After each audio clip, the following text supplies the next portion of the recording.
Good morning mga ka-idol. Ayun siya ba ko mga ka-idol? Mukanta rin siya ba ko para kamayo. Okay, ang kanang kantaon mga ka-idol, pitong gatang. Kamu din pag suggest, pakipalo lang pakishare mga ka-idol.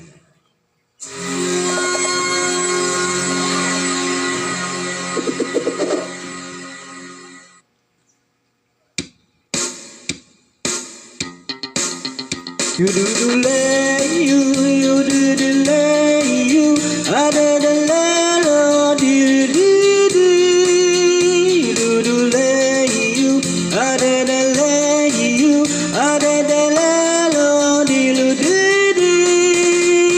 Dito sa pitong gatang sa tabi ng unggulan may mga kasaysayan akong nalalaman. Ito ay hindi chismis na pag-uusapan lang. Idoliyo, walang labis, walang kulang. May isang munting tindahan sa bukana ng ungguyan at sa kanton ng kalye pitong gatang.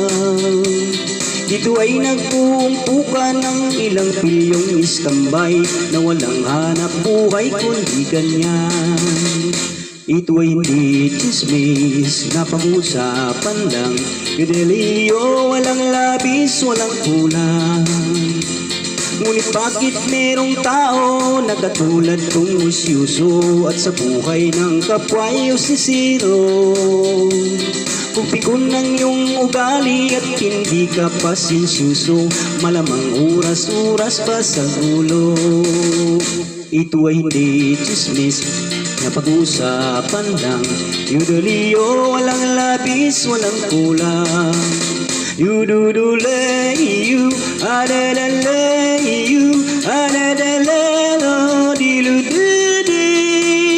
Yududulay you, adadalay you, adadalalo dilududi.